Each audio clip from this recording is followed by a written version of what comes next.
จัด พวกอันอ้ายมาสิญาติอยู่บ่ บ่ยาน บ่ญาติ เอาระวัง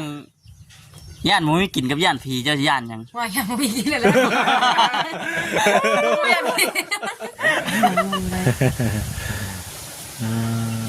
เด็กยังเขียวมา จัดแล้วมาเป็นเลขเอามาวางเลข ตามไปไว้นี่เด้บ่ยินนะ ไปแล้วเนาะ เจอไปอยู่บ่ได้เอาเฮ็ดเลยนะจำเป็น จำเป็น เป็นผู้ชายผู้ชาย เนี่ยพอจังว่าหาเนี่ยว่าอยู่ มุงานมันก็เดาข้างโค หาผู้ว่าเฮ็ดเวียกซอยบ่ หาผมมาหาเงินช่วยเนี่ย โชว์หัวใจเรา แม่ โชว์ใจ คน บ่ ที่บ้าอีได้ ฮะ คือคนที่บ้าที่จะได้มันเตะดี เจ้าก็จะเอาให้มันถึกเด้ มันก็พูดเลยนะ เจ้าก็เบิ้งเลยอย่าให้มันถึกเด้ ญาติแล้ว คนผู้นี้มันหลายรูปแบบเนาะ แม่เมื่อนี้มันแน่ปุ๊บบ่ว่าเลย บ่มักบ่คนสูงอ่ะ บ่ บ่ถึกเลย มาถึกเลย มึงมาแก้กันได้สิ ยันมันขามันดียันหลอดตาย อย่ารอดตาย บ่ใครอยู่คำรอด ขออย่ามารอดเด้ติ ยันมันหลอดกระไรคนได้เขาเอาผัวขี้มา บ่รอดแต่คน จ้ะ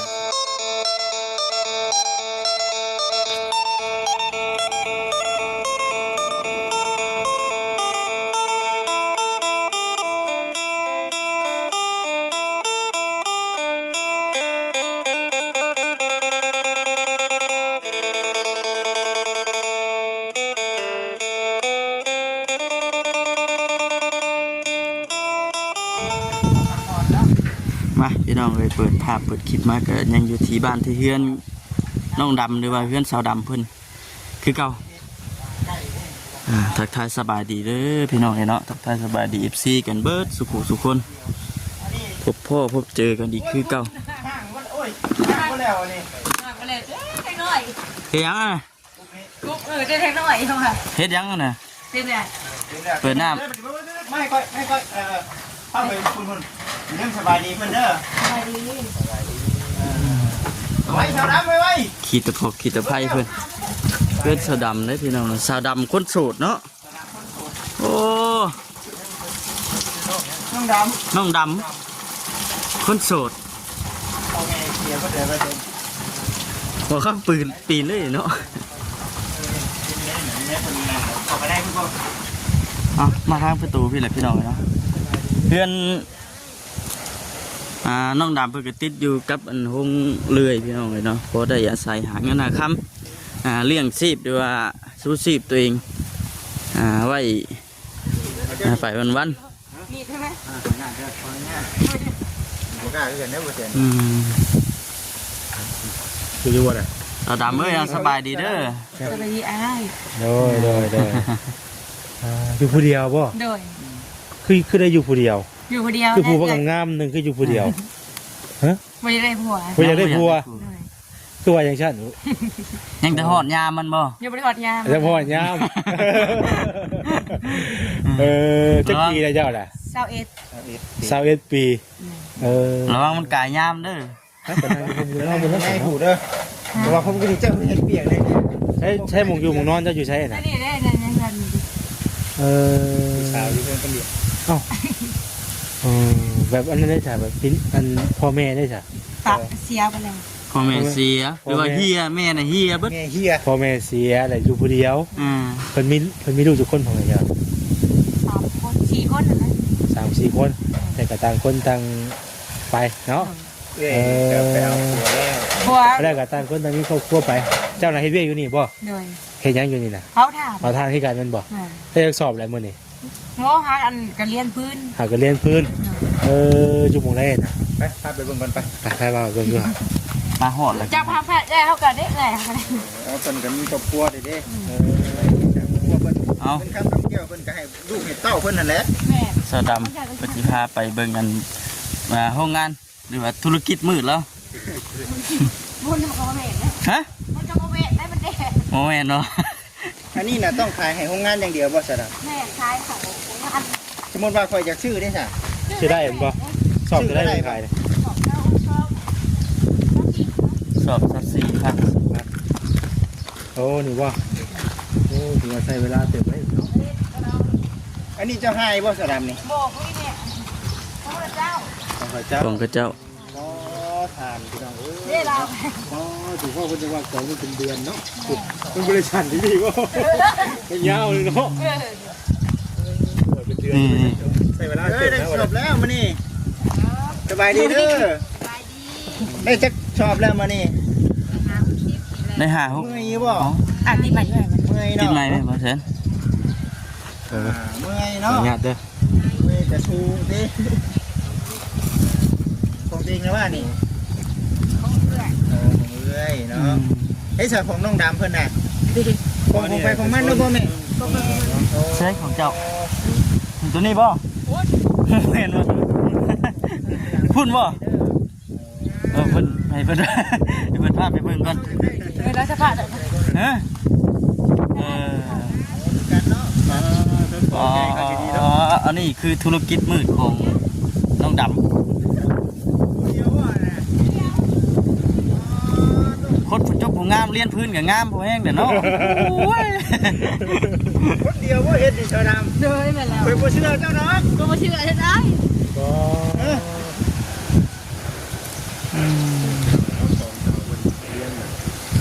คนเดียวเฮ็ดนี่เนาะ บางมือก็ใหญ่บางมือก็มันน้อย ในมือได้เรียน สองสามมือ 2-3 มื้อเลย ชามือได้นี่ เลขลงทุน มื้อแรงนี่สิทมมื้อแรง โอ้ที่เรื่อยบ่ หนึ่ง คุณเนาะอันนี้น่ะแต่ละกองแต่ละเจ้าแต่ละคนเนาะ แม่ ไอ้มันเดือดมันอยู่ได้แล้วก็เป็น อยู่ได้ประมาณเช่นเนาะ งามผักน้ำคัน ดังนั้นไม่ น้ำชาแม่ มีแต่แกนมันนะว่าง่าย เปลี่ยนรถน่ากิน ญี่ปุ่นก็ต้องย่าน แม่ เจ้าย่านบ่ญี่ปุ่น โบ เคยแต่เนาะ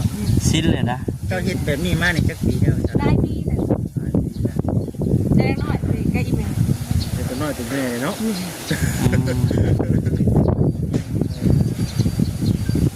แล้วก็อีกทีแล้ว ปั๊บปะ บ่โรงงานเนาะบ่ครับเนาะโรงงานเฟอร์นิเจอร์ โรงงานเพิ่น โรงงานไม้เนาะ พวกเรื่อย เรื่อยบ่ เพิ่นแหละเมื่อนั่งโอ้ร่มกันอยู่เฮือเจ้าเพิ่นแหละ คุณเนาะ ก็ขึ้นไป นั่งก็ได้ เจ้านั่งอยู่เทิงพุ่นนั่งเทิงพุ่นแหละจันนั่งอยู่บนเก่าพุ่นบนเจ เฮ้ยเนี่ยอยู่ในรถมันพัด ใช่ยังได้กินตอนเที่ยงมื้อนี้ โอ้ยกี่สาวรับชิ้น ครับซีด หนึ่ง โอ้ของแซ่บได้เนาะ สมกับเฮ็ดเรียกเมื่อยอยู่เนาะ เจะนอนอยู่นี่บ่นี่นะ เรื่อยลง หมองนอนอยู่นี่น่ะเป็นได้เนี่ยเพิ่น กะพักสบาย ฮะมันเป็นหมองสำหรับผู้ใดอันกองพื้นหลายๆก็เฮ็ดแล้วไว้ก็ได้เงินไว้เนาะอยู่ผู้เดียวก็เพิ่นก็มาอาศัยอยู่นี่แล้วก็หาเงินหาคำพอได้ใส่ใจายเจ้าของเนาะ เงินเดือนนี่เพิ่นให้เท่าไหร่เป็นวันบ่ เป็นวันเดียว วันหนึงเท่าไหร่ เฮ็ดได้เฮ็ดได้ก็ได้ลาย แบบเมาด้วยนะเนาะ เมา เมา ขอให้เขามั่นนะกองถ่าย มันคืออยู่ในทานตัวที่ภาพไปทุกเป็นนี่น่ะเป็นของเจ้าเบิดเลย นี่ แต่ว่าขายส่งเพิ่นบัดไม่เพิ่นขายให้เพิ่น แบบเดียวกันอยู่ว่ากับอันว่านั่นน่ะสมมุติว่าเจ้าเจ้าเผาได้จักช็อปแสดงเป็นเงินเฮาเองนะ โอ้ยชา42บ่ไม่ชา100 100นึง น้อยหนึงก็ลายเอา 100นึงนี่เฮาได้จักช็อป เราหักเอาเราเอาเป็น40เฮา60 เอาแบบว่าแบบเดียวกันครับมันน้องคนนั้นเนาะพออยู่หมองเดียวกันเด้ เอื้อยแล้วนะ ฮะ เนาะ เดี๋ยวเราไปมีครอบครัวดิตะกี้เราอยู่น้ำกัน เอาแต่ก่อนน่ะเคยอยู่ร่วมกันวันนี้เพิ่นกับครอบครัวเพิ่นก็แยกกันเนาะ เลยมันเราไม่ได้แยกเลยไปอยู่น้ำพง แยกแล้วนะเจ้า แล้วเพิ่นแล้วแยก เจ้าชิว่าไม่ใช่ บ่ได้ก็อาศัย พัก ว่า เถอะ เอ้าผมข่อยบ่ได้โอ้ยข่อยพักกล้องไว้อยู่เนาะข่อยอยู่คือหาที่เด้ออยู่นี่ เนาะ ถามไปพวกรถถามไปพวกรถพัก เจ้าก ล้ อ อง ไว้ ไว้เฮ้ยเนาะพี่น้องเอ้ย จากว่าเนาะคุยกันว่าโดนเป็นพักกล้องไว้เนาะไปจะเริ่มไม่ได้แต่บัดนี้ บ่นี่คือทางน้องดำนี่พ่อกับแม่นี่แตกแยกกันผู้เป็นแม่เนี่ยคือไปเอาลูกเอาผัวอยู่ไทยไปเลยบ่ติดต่อมาเลยคือบัดนี้น่ะอยู่คนเดียวแหละหาไปตามแบบนี้ครับเพิ่นกับพากันหาอยู่กินไปเพราะได้ใช้จ่าย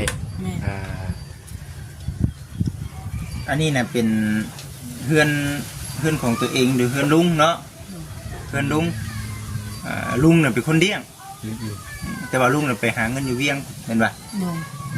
ตะกี้กะอยู่น้ำพอเฒ่าแล้วโซ่มาถึงตายแล้วเนาะลุงหับมาเลี้ยงต่างคนต่างไว้ว่าไปหาอยู่กินไปเนาะเห็นเวียงานไปเพราะได้ใส่ใจได้เขาเองเลยนะเนาะเพราะว่าซื้อเข่าผมว่าจะ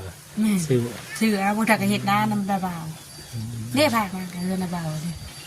ดีแล้วต้องรู้มันนะต้องเห็ดต้องหา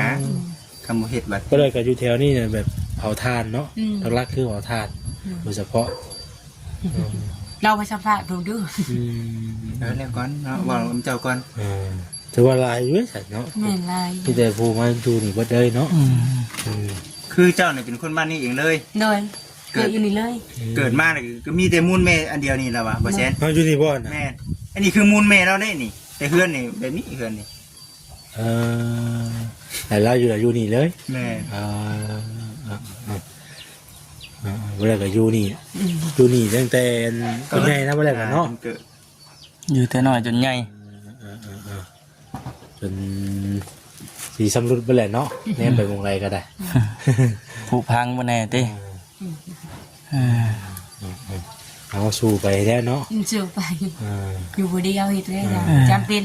เป็นผู้ชายเนี่ยพอจังว่าหาเนี่ยว่าอยู่หามันก็เท่าข้างหาผู้ว่าเฮ็ดเวียกซอยป่ะหาผู้ว่าหาเงินซอยเนี่ยโชว์ใจเราแม่โชว์ใจบ่ที่บ้านยังได้คือคนที่บ้านที่จะได้มันเตะดีเจ้าก็เอาให้มันถึกเด้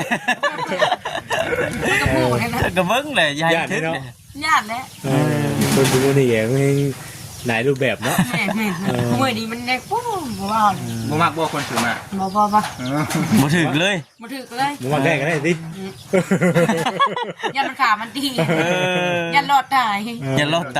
ใครอยู่คำรอดเขาอยากมารอดเดี๋ยวดิอยากมารอดกระไรคนได้เขาเอาผัวขี้มารอดแต่คนจะเจ้ากับเป็นก้อนมันบ่ได้เนาะแต่พระเจ้ายังบ่เคยมีผัวบ่เคยมีคนมาล้มอยู่บ่เป็นน้ำเจ้าแบบนี้เดี๋ยวเขาจะมองโอ้ยเราบอกวางเองเนาะเป็นน้ำเล่าเองเนาะเราอยากอยู่คนเดียวบ่อยากอยู่แบบเรียบคนเดียวว่าแค่กันอยู่คนเดียวแค่กันไปลินเอ้ยก็มันจำเป็นเนาะอยู่คนเดียวผิดไอ้ฉันเคยถามเบิ่งคุ้มฝันเจ้าจะได้ยังก็คงกินได้เขาเวลาคือข่าวเรียนว่ะก็คือข่าวผู้ว่าเนี่ยผู้ว่ามาใกล้เนาะผู้ว่ามาใกล้เวลาเนี่ยคือข่าวกินซะก่อนเนาะนี่ใกล้ๆเลยผม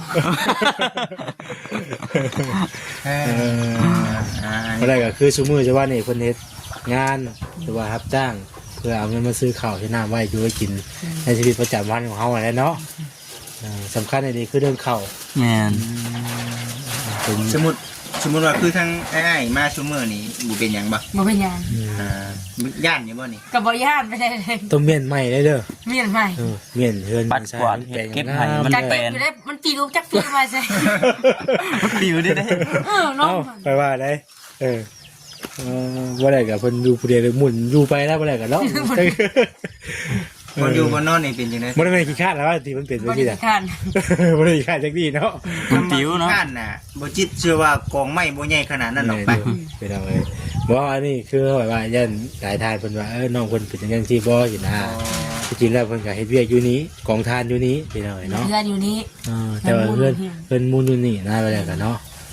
อาศัยอยู่นี้เป็นอะไรอยู่คนเดียวนี่นับเบิ่งดูจักปีแล้วอะจักลืม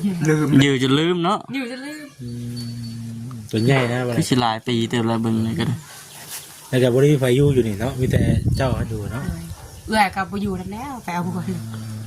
ไม่ได้ก็คือแต่ละคนก็มีครอบครัวแล้วก็ แม่น ต่างคนต่าง ครอบครัวของเรา รับผิดชอบของไปของเราเนาะ บนเสื้อผ้านะแค่บนนอนได้แบบผ้าห่มผืนนอนนี่มีอยู่บ่ทางนั้น มีเด้ตันฮะก็แล้วเว้ยเช้า ชักราคาก็แล้ว ทันฮะ โอ้ยเนาะ คือคนเดียวกินคนเดียวพี่น้องเอ้ยเฮ็ดเวียกที่นี่หลักๆก็คือตื่นมาแล้วเป็นเฮ็ดเวียกอยู่นี่เลย เลย หามากก็เก็บอยู่ละบ้างเงิน เจ็บ กินแล้วว่าบ่เก็บนะ เก็บเงินได้หลายๆแล้วสิไปเฮ็ดหยัง เจ็บ ยังบ่จักอยู่ ยังบ่มีแผนการ ยังบ่ทันได้มีเป้าหมาย ได้ผู้ลานก็ได้ แต่ว่าอาชีพครอบครัวเพิ่นนี่ก็คือเว้าแน่เนาะแถวนี้นะมีแต่รับจ้างให้ทานเนาะ แม่น จ้างให้ทานเอาทานก็ได้อยู่ได้กินไปนะพอคิดเบิ่งได้จ้ะแต่มากกับพอสิเอาไปซื้อของใหญ่ได้เนาะพอได้แต่ กินไปวัน ใช้จ่ายเขาเอง ๆแม่ ก็คือฮู้แหละคือเฮาฮู้แหละเพราะว่าเฮาก็เคยทานคือกัน แม่ บางเทื่อเพื่อได้เพื่อควัดเตานี่แล้วว่าเงินใช้ตัวนี้ไว้ก่อนแหละ เฮ็ดอีก เนาะสมมุติว่าเฮาเพื่อเฮาควัดตัวนี้เตานี่แล้วว่าเงินเทื่อเท่าไหร่บัดเบิดอีกแล้วก็ไปกองมาอีกแล้วก็หมุนไปหมุนมานะ มันไปมา หมุนไปหมุนมาถ้าเฮาเคยเฮ็ดทานที่ผ่านมานะ แต่ว่า เบา เพิ่น เคยเฮ็ดกันแต่ก่อนนะเคยเผาทานคือกัน แต่ว่าเฮาแบบต้องได้ไปหาไม้เองนะ นี่มันไม่ ไม้อยู่กับที่เฮาหามาใช้ตัวนี้นะ อันนี้แต่บ่แม่นทานเฮาเบิดบัดนี้เนาะมันต้องเป็น มันต้องแบ่งเด้ ต้องแบ่ง ช่วง100ซอบเนาะคือถ้าว่าเนี้ย100ซอบเพิ่นฮักไป40เนาะ เอา60 เฮา60บัดนี้เฮาเพิ่นชื่อเฮาต่อนี่คือสอบเท่าไหร่ก็ ตอบ14 14บ่ กะเพิ่นกะกินกับได้ 10,000 14 แม่นแหละสมต่อสอบมานะต่อสอบหนึงนะ คักเสื้อผ้าแน่ก็115 สิบพางอีก กับกระสอบแน่80 พูดมาสอบอีกฮักก็คือสอบเฮาสิเดือนเท่าไหร่บัดนี้ได้สอบได้12 เนาะ ได้ไป12แค่ บางทีมันน้อยเพิ่นก็บ่เอานำ ทั้งสารามนี่เป็นจังไดมีความคิดว่าอยากเช่าอยู่บ่ในเรื่องเฮ็ดทาน ก็บ่ได้เศร้าได้เฮ็ดไปเลยมันม่วน มัน ม่วน ม่วนได้ แม่ก็เรามันพอเฮ็ดแหละเนาะ เขาเรื่องเคยกับเขาเฮ็ดแบบนี้เนาะ คันบ่เศร้าก็โอ้ยจะเฮ็ดเวียก เห็นว่ายุดตัวนี้จักสิไปเฮ็ดเวียกหยังติ ไม่คือแบบคือคนมือเวียนะเวลาการทำตีเนาะ อันนี้แบบเฮามันมักเฮ็ดเฮามันดุได้ แม่ป้าบอกชื่อรถสินะ ความดูนี่มันบ่ได้เข้าเอาใครออกใครได้เนาะ เนาะพี่ ความดูนี่ บ่เศร้าเฮ็ด มันบ่ได้เข้าใครออกใครคือทางบ่คำว่า ดู นะ อยู่บ่เด่น กระดุ เพราะเราจังว่าผู้ว่าบ่อยู่เราก็ดูเลยเนาะ จะได้ประมาณนี้พี่น้องเราได้ประมาณนี้แต่ว่ากันบางเทื่อเขาเนาะเขาการกันเพื่อสิฮอดรอบอีกบาทนี่ ทานนี่เพื่อสิให้เฮาร้อยสอบเจ้าว่าธรรมดาบ่ โอ้ โอ้ยมันก็ธรรมดาอยู่เด้อ ธรรมดาให้เรา ธรรมดาบ่ค่อยคือว่า เหนื่อย ธรรมดาแล้วชื่อ ร้อยสอบมาได้ ชื่อคนรู้ดีเลย คนดุ ขยันเนาะ มัน เคยบ่เต่าลุ มันก็คืนนะไอ้จอบอะไรจุก สมมติว่าเขาได้เผาทานได้แต่ละมือแต่ตอนขึ้นก็ต้องได้ลุกมาจอดบนบ่ แน่นเรื่องจับเรื่อง อ๋อ จดทีนึงนอนบ่เป็นรับเป็นตื่นนะระแวงอยู่นะเนาะ ระแวงอยู่ เราต้องมาหดน้ำตลอดบ่ แน่น ถือว่าอาชีพที่เราเห็นปัจจุบันนี้ถือว่าเป็นอาชีพที่ม่วนนะว่าเนาะบ่เมื่อย น่าก็ได้แม่แล้วก็ เขา จะเศร้า คุณเคยเฮ็ดกับแบบนี้แหละแล้วก็เลยแบบว่าบ่เป็นหยังนะถึงจะเมื่อยก็ตามแต่ว่าเขามาพักก็มีแห้งแบบนี้สู่ต่ออีกเนาะ แต่ว่า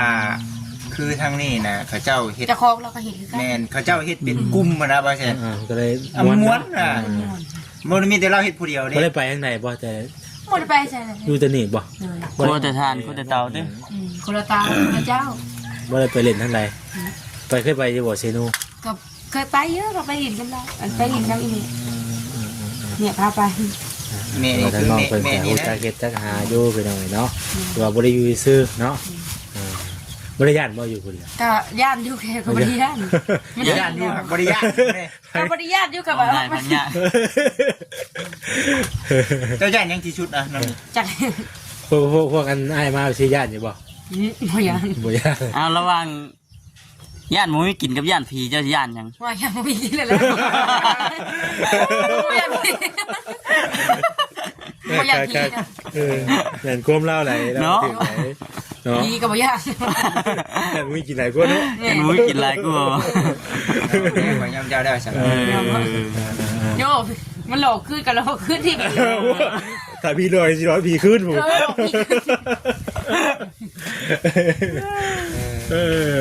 ว่าน้องวันไหนกับหัวก็ได้หัวเยอะเนาะ ก็ได้วัวลิถ้าว่าคนเบาร้าย เอาใส่ไปหน่อยเนาะเอานี่ให้ใช้เบาลายได้หนิเนาะ เบา เอาว่ากับมาเป็นเทแรกกับบริมีอย่างมาผ่านมาต้อน เดี๋ยวให้บ่เป็นยัง ก็ถามไทยทั้งนอกกันก่อนว่าขาดเคินไปได้ที่เราเนาะเป็นจังไดเนาะ มาจิให้จะได้เด้อ ขอบใจละลายเด้ออายุนี่มีแห้งใจละลาย น้ำใจเบาเลยแหละเด้อพอได้ซื้อดูซื้อกินเด้อ จะด่ากันมาลีน้ำอีก สมมุติว่ามาสมมุติดิ ให้มาเรื่อยบ่ ว่าให้บ้าแล้ว ให้มาเรื่อยๆอยู่ จะได้ไปกองพื้นอยู่วะเนาะ จังงงเนี่ย มาเรื่อยไปกองพื้นซอยได้เนาะมาเรื่อยจะช่วยไปกองพื้นซอยอยู่ มื้อได้เสียกินทม นะเอาขี้เหนื่อยไม่เล่นก็ลงทมอยู่แล้ว แล้ววะแล้ววะ เดียวแล้ว แล้ว ต้องใส่ชุดแบบไหนต้อง โอ้ยเสียกันยาก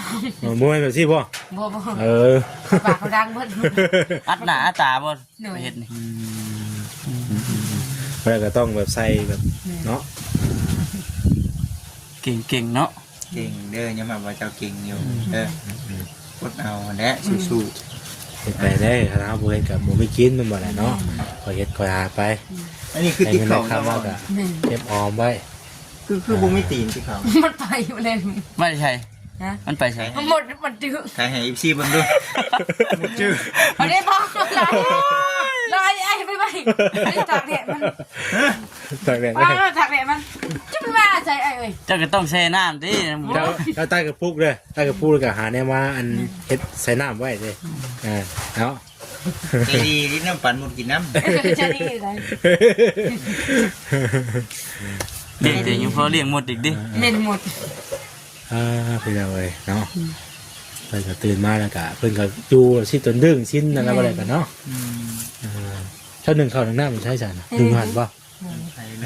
ครัวก็อยู่นี่เลยเนาะอยู่กินอยู่นี่เลย กินข้าวนี่กินผู้เดียวบ่ แมน กินอยู่นี่แหละ มันจะกินน้ำเอื้อยบางทีแบบเห็ดให้กิน เอาสู้ๆแล้วเด้อ ใช่นะ กินน้ำ ไม่ มัน ได้ แต่จะได้เพื่อนชาตินี่แบบมีความใฝ่ฝันว่าจะจอมจะเปลงอยู่บ่เพิ่น กา ไม่ จะ อ เป็น ยู่บ่แต่ว่าหาไม่บ่ได้เนาะ เดี๋ยวมันเลย เด็กยังจมมา จะให้เอาไปเป็นไม่เลขเอามาบอกเลข ตามไปไว้นี่เด้อบ่ยินขนาดบอกเด็กอยู่ บ่คุยกับเราเพิ่นได้ม่วนได้ เอาบอกเลข ก็ไปเลยพี่น้องเนาะ สาวดำอายุ21ปี หน่อย น้องด น้องดำแต่ก็บ่ได้ดำปานใดเดิ แบบว่าทำ น้ำได้ซื้อเนาะ ำซื้อ ที่ขอทาน เอาสู้ แม่น ๆว่ากับ ใหญ่แล้ว ๆง่ายเลยให้น้อยๆ5อยู่ดิ ใช่ ไปจะคุยกันเด้อพอเสียนเด้อเจ้าเด้อ ได้พี่เจ้าไปถามไทยทั้ง ไอ้เงินรักนั่นเด้อไปเด้อ เพิ่นไทยผู้ทันแต่ผู้อยู่ไทยน่ะบ่แม่นบ่แนมเห็นนี่บ่ สังคมมีอะไรนะ เราเห็นจังซั่น เขาทานคือกัน เอาท่านี้กันกันคนบ้านนี้อีกบ่ แม่น บ่มีเฮือนอยู่อีก ระบาด กับพี่อยู่แต่แล้วผู้หญิงระบ่าเขาเอง มาหาเงิน แล้วก็อยู่บ้านเดียวกันนี่นะ สุดท้ายเพิ่นก็มาอยู่นี่แล้วเนาะหาเงินทำอะไรกันเนาะบอกเนี่ยไป มองหาเงินเนาะ ไปงานสู่ไปแรกคนเฮาบ่ได้จับ่ได้กินเนาะ คุยกับพ่อแซน บ่รบกวนน้องๆเพิ่นคือกันแล้วบ่แซนก็ได้ ว่า หลายเด้อ บ่ได้มาบ่ได้ คลิปนี้จบก่อนพี่น้องเนาะสบายดี